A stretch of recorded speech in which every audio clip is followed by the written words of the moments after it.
যে কোনো জিনিসের সদ্ব্যবহার গৃহিণী ছাড়া কেউ করতে পারে না। আমরা তো এগুলাতে এক্সপার্ট। সো হ্যালো এভরিওয়ান, আমি মীনাক্ষী আসাম থেকে করতেছি। কালকে তো মনসা পূজা আসছিল, তো অনেক ফলমূল আনা হয়েছিল, কলাও বহুত আনা হয়েছিল। তো এখন তো গরম এত পড়ছে যে কলা আর তো থাকে না একদিনে বেশি 2 দিন।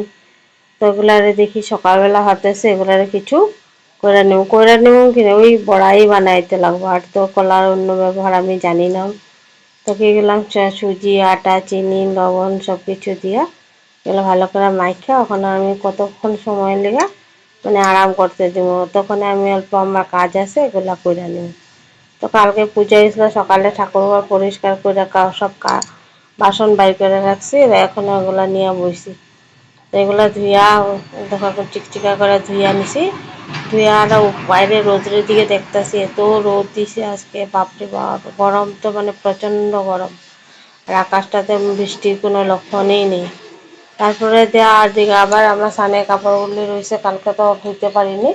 তো সব কাপড় আজকে সকাল সকালে ধুইয়া দিছি, ধুইয়া এই যে ওখানে মহিলা দিতেছি।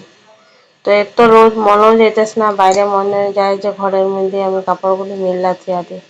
অবশ্য আমি প্রায় ভাগের কাপড় ঘরে মিলিয়ে আমার ঘরে রশি টাঙা নিয়েছে, তো ওইটার মধ্যে আমার কাপড়গুলি সব মিলা থিয়া দিই।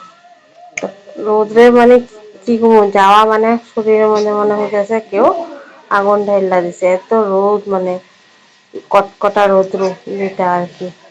তো আমগুলিকার রোদটা খারাপ হলে কিলো, এখন তো দরকারি রোদ্র বৃষ্টি দিয়ে ওটাই দরকার। এদিকে তো ফসল সবাই নিজের খেতি পাথারে হাল মারতেছে, তো রোদ্রও দরকার বৃষ্টিও দরকার। তো যাই হোক আমার সুবিধা লিগে আমি কমু না বৃষ্টি দিলে অসুবিধাও হয়। তারপরে এগুলা মিললে আয়া তারপরে যে মাইখা রাখছিলাম যে সব কিছু ওগুলো আমি ওখানে একটা একটা করে ভাইজা নিব। আমি যে রান্না বান্নাতে অত এক্সপার্ট না, মানে করতে লাগে। আরও সবচেয়ে মানে ধরো কীভাবে শর্টকাটে করতে লাগে ওইটাতে আমি মানে বেশি ধ্যান দিই আর কি। সুন্দর হোক আর না হোক, আর বড়াহে খাইতে লাগবো পেট ভরবই। আর আমার ঘরে অবশ্যই শাশুড়ি টাশুড়ি নাই যে ধরো ওইটার মধ্যে কিছু কম হয়েছে বা ইয়ে। তো আমার হাজব্যান্ড আর ছেলেরা কোনোদিন আপত্তি করে না, যেরকমভাবে বানায় দিই ওরকমভাবে খায়। তো কলার বড়া এদিকে দিয়া তারপরে আবার এদিকে আমি কী করব না, দুপুরে রান্নার লেগেও টেনশন আছে। তো কালকে অল্প চানা ডাল বাচ্চা গেছিলো, অল্প চানা ডাল আরও ছোলা। তো এগুলারে কী করব আমি ইসে করে দেব, দুপুরে আজকে বানায় নিব।